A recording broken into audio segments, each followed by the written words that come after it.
Welcome back to 1001 Thoughts, our very own review show. Just like last month, my co-host Brooke has rejoined me to talk about the summer's events before everything starts to wind down during the fall season. Today is all about animated movies. There has been some enjoyable ones and some not so enjoyable ones. They may sound a bit childish, but the ones we're reviewing are going to be fun for the whole family. So, the first movie up is the long-anticipated prequel to Monsters, Inc. Even after 10 years since the release of the first movie, I was genuinely excited about this new movie that united together the tag team duo of Sully and Mike from the original movie. A little younger and a little less mature than the first, Monsters University was a cool prequel that flowed nicely back into the original movie we all love. Let's roll the clip, shall we? Disney Pixar's Monsters University has monsters of every shape and size. Many excel at fraternity life. Yeah! And then there's Uzma Kappa. We have cake. Not exactly the scariest group in the world. A ladybug. Make a wish. Let's meet the team. Squishy's the young one. I've never stayed up this late in my life. Art's the wild one. I'm Art. Thought you might like to keep a dream journal. Is that a joke? Don's the mature one. Mature student. Hot cocoa train coming through. Next stop, you. Terry and Terry are 1+1. I'm a dance major, and I'm not. 5, 6, 7, 8, turn! And Turk never agreed to do this. And Mike and Sully are Uzma Kappa's newest members. Tonight we party like scarers! We're okay. That's going in the album. This movie revolves around Mike and Sully during their college years. Just like all good college films, there are out-of-control parties, team rivalries, and competitions for the best grades. What's a college movie without a little fun? Lighthearted, the movie's colors were bright and cheerful, perfect for younger children. However, the movie, in my opinion, failed to be as heartfelt as the original. Sure, it had some touching moments, but the movie was all about the laughs. Not taking itself too seriously, the new ensemble cast worked well together, and the new monsters added great personality to the film. That's not to say that the movie wasn't top-notch. Pixar reunited Billy Crystal and John Goodman to voice our lovable monsters, and the voicing quality was great. They have good dynamic between the two of them that makes us love those characters in the first place. And the addition of Peter San, Joel Murray, and Helen Mirren as Squishy, Don Carlson, and Dean Hardscrabble, respectively, gave the story a new feel with new friends and enemies. The voice cast did great as the respective characters, and each new character added more and more depth to the backstory of the monsters' world. Pixar did do a great job on this film, and it will likely become a classic, just like the rest of their movies. Just like all movies, there were not so great aspects of the movie as well. Even though it was enjoyable, their morals went a little awry. Pixar movies are targeted toward the younger children to mid-tween range. They're enjoyable for the whole family, but if you look at where their target audience is, it's most likely little kids who probably weren't even born when the original hit theaters initially. So, with that being said, the ending definitely threw me for a loop. What about you, Brooke? Totally, I would have never seen that coming in a million years. College students play pranks, we all know that. That's just what they do. But no one expects that in children's films, the main characters would get expelled from college. Expelled? I mean, that could send negative morals to children, such as, it's okay to get expelled from college because in the end, you'll become a hit movie franchise. No, that's definitely not okay, Pixar. But you can also turn around these morals to younger children and talk to them about how every action they do will have consequences. They just have to decide what they're going to do to avoid situations like that. You've got a point. Other than that, I think we'd give this a movie 4 stars out of 5. Nice to see the return of all our favorite characters, and some new ones. This movie has its flaws, but so do all movies. I definitely recommend for anyone, no matter how old you are. Moving on to the next big animated movie this summer, Despicable Me 2. Returning back to the world of our beloved super evil dad and his 3 daughters, this movie packed all the comedy and action from the original, and even more Minion madness. Let's roll a clip, shall we?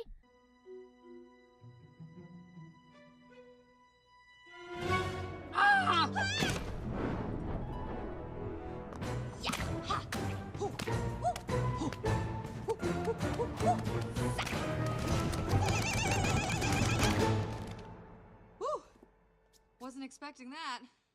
Or was I? Ooh, you got a little... Here, I'll get it. Oh, it's just spreading. All right. I got it. I got it. Stop it! Oh. I'll let you get it. Yeah, what you just saw there was a little something new I've been working on. It's a combination of a jujitsu, Krav Maga, Aztec warfare, and crumping. Okay, that's weird. Why are you here? On assignment from Silas. I'm your new partner. Yay! What? No, yay! Ramsbottom didn't say anything about a partner. Well, seems that because of your checkered past, everyone else refused to work with you. But not me. I stepped up. And I'm new, so I kind of have to do what they tell me anyway.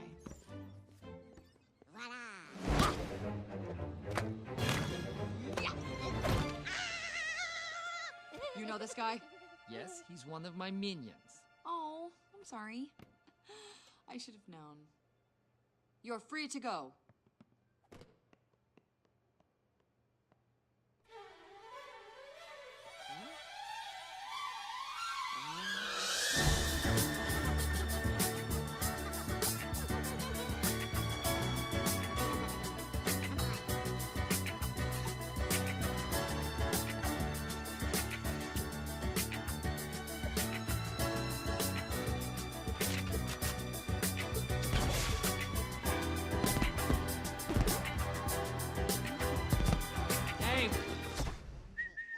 Earth to Dave. You can leave now.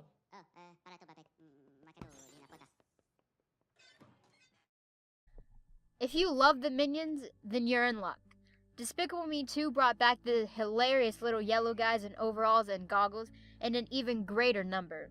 The Minions were fun to watch in the original, and they came back with even more singing and dancing and comedy. But this movie wasn't solely focused on the Minions. Even though many scenes did show the Minions, the main focus was on Gru and the lovely Lucy Wilde of the Anti-Villain League, or the AVL. This time, Gru's teaming up with the good guys to stop the evil Spanish wrestler / professional salsa dancer who stole a special serum from a top-secret base that basically turns cute and fluffy things into man-eating, indestructible killing machines. The opposite of the Minions.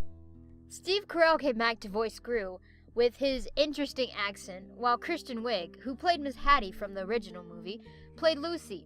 The two actors had great chemistry in their roles, and it made you root for them even more to be together. Agnes was still the little ball of energy as she was from the original movie, and Edith was still the tomboy. Margot, on the other hand, had started taking an interest in boys. Like all good fathers, Gru decided that Margot should stay away from all boys, and that all boys should stay away from Margot. The villain this time wasn't as comedic as Vector from the first movie. Benjamin Bratt voiced the villain and pulled off a very convincing Spanish accent. Taking advantage of the Minions, his world domination plan included using the harmless Minions to overtake the world. Obviously, the bad guy never wins. Unless you're Gru, of course. Hilarious and at times sweet, the story was all about family, just like the original film. And with Lucy not in the picture, the family that Agnes had always dreamed about had come true. This movie was enjoyable, but for some reason, the people at Illumination thought it would be okay to put nearly all of the scenes from the movie into their release clips. Every teaser they put out found its way into the movie. That was good, but it gave away a lot of the funniness before the actual film premiered. Next time, they could show some clips like that, but not make all of their teasers straight from the film. We need something to look forward to. Still, even though the villain wasn't as great as Vector, and the storyline was dull at points, it deserves 4.5 stars for being an overall entertaining movie. And the last thing we want to leave you guys with is a little preview of a movie that is under the title of Frozen. Hit the preview.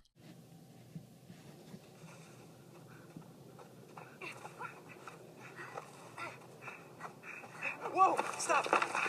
It's a 100-foot drop. It's 200. What's that for? I'm taking a snow anchor. He's coming. What if we fall? There's 20 feet of fresh powder down there. It'll be like landing on a pillow. Probably. Okay, Anna. On 3. 1. No. No way. No, I'm not going. Hey!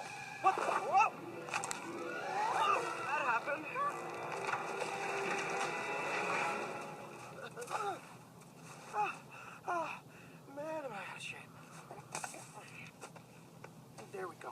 Hey, Anna! Kristoff! Where'd you guys go? We totally lost Marshmallow back there. Hey! We were just talking about you. All good things. All good things. No! This is not making much of a difference, is it? Olaf! Disney's next animated feature film, Frozen, is based off the fairy tale The Snow Queen. Disney has of course taken full creative licensing and added their own touch to the story. A story about two sisters who are separated because one of the sisters turns evil hits theaters the day before Thanksgiving. The first movie for the holiday season, it is sure to become an instant classic. Along the lines of Tangled, Frozen will feature two spunky main character princesses, a rough and tough mountain man, and a crazy snowman sidekick. I can't wait because it looks great and everything seems to be moving full speed ahead. So that's it for this month's episode. Sorry it's a little late, but we'll try to be more punctual next month. Like our video, subscribe, and if you're on Tumblr, follow us and reblog if you enjoyed this. And our question this month is, what is your favorite movie of the summer? Leave in the comments below and we'll get back to you as soon as we can. Thanks for listening. We hope you enjoyed this installment of 1001 Thoughts. Leave any suggestions for the next show in the comments below and we'll add them to the show. Plus, if you have questions that you want us to answer live, we'll do that as well. Thanks again and see you next month.